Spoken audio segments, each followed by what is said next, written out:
Penggalan menarik dari cerpen robohnya Surau Kami adalah ketika Ajusidi menceritakan kisah penjaga surau yang meski rajin beribadah justru mendapat hukuman di akhirat karena hanya memikirkan dirinya sendiri. Bagian ini mengunggah karena menggambarkan perdebatan antara kewajiban beribadah secara pribadi dengan tanggung jawab sosial yang seharusnya dimiliki seorang beragama. Berikut salah satu kutipan yang mendalam. Engkau rajin beribadat, tetapi di kiri kananmu banyak orang yang menderita. Kau biarkan saja. Apa gunanya kau beribadat jika kau tidak peduli kepada sesama? Bagian ini menarik karena menyiratkan pesan bahwa beragama tidak hanya tentang ritual, tetapi juga kepedulian dan tanggung jawab kepada lingkungan sekitar. Penggalan lain dari cerpen robohnya Surau Kami yang menurut saya juga menarik, yaitu betul juga Tuhan, mengapa saya harus rajin-rajin sembahyang dan beribadat, sedangkan saya sendiri hidup melarat. Anak cucuku menderita kelaparan, tetapi saya biarkan saja, karena saya pikir hanya ibadat kepadamu yang paling penting. Penggalan ini menggambarkan perenungan si kakek kepada penjaga surau tentang arti ibadah yang dijalaninya. Ia mulai mempertanyakan apakah ibadahnya itu memiliki makna jika tidak dibarengi dengan perhatian terhadap kehidupan di sekitarnya. Penggalan berikutnya dari cerpen robohnya Surau Kami yang menurut saya cukup menarik, yang memperlihatkan teguran keras terhadap sikap apatis. Apakah kau kira Tuhan hanya memerlukan sembahyangmu saja? Bukankah di sekelilingmu banyak manusia yang hidup melarat dan tertindas? Bagian ini cukup menarik karena menyoroti bahwa ibadah seharusnya tidak terpisah dari realitas sosial. Ini menegaskan bahwa keimanan yang sejati bukan hanya soal menjalankan ritual, tetapi juga aksi nyata untuk membantu sesama. Penggalan cerita lain yang menurut saya cukup menarik dari robohnya Surau Kami ini, di surau itulah kakek tua itu selalu bersembayang dan beribadat. Di situ ia bersimpuh, berdoa siang dan malam, memohon ampun kepada Tuhannya, dan meminta keselamatan di dunia dan di akhirat.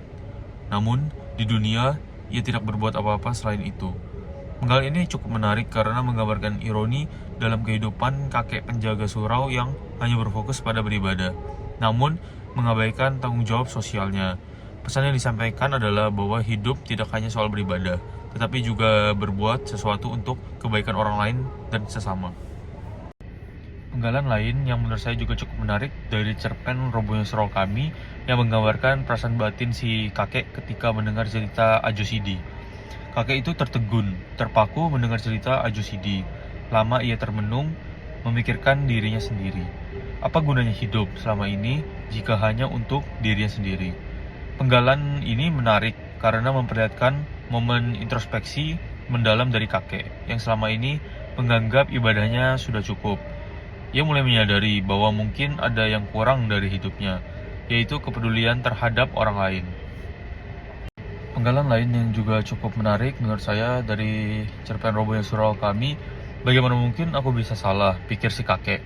Bukankah seumur hidupku kuhabiskan dengan menyembahnya? Tapi kenapa ada suara-suara dalam hatiku yang mempertanyakan semua ini? Penggalan ini cukup menarik karena menunjukkan konflik batin si kakek yang mulai mempertanyakan arti dari ibadahnya selama ini. Meskipun ia merasa telah menjalankan kewajiban agamanya, keraguan muncul tentang apakah itu cukup tanpa berbuat kebaikan bagi bersama.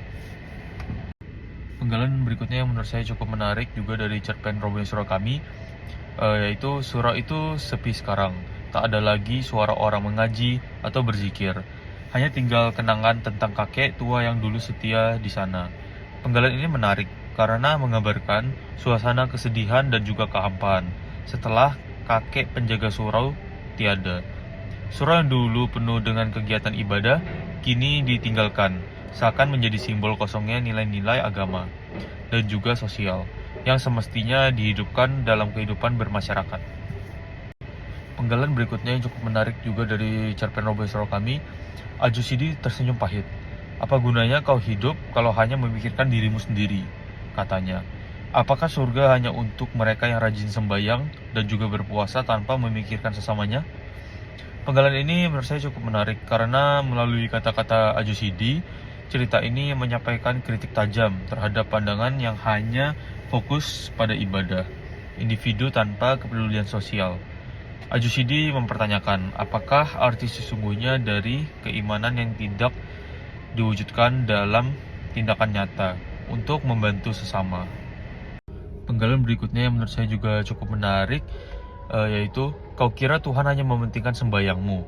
Kau kira surga itu milik orang-orang yang hanya bisa menundukkan kepala tanpa melihat kiri dan kanan. Penggalan ini menarik karena menantang pemahaman si kakek dan juga masyarakat tentang apa yang diperlukan untuk masuk surga. Dengan gaya bahasa yang tegas, penggalan ini menyampaikan pesan bahwa ibadah harus disertai dengan kepedulian dan juga tanggung jawab sosial, bukan sekedar rutinitas tanpa makna yang melibatkan orang lain di sekitarnya.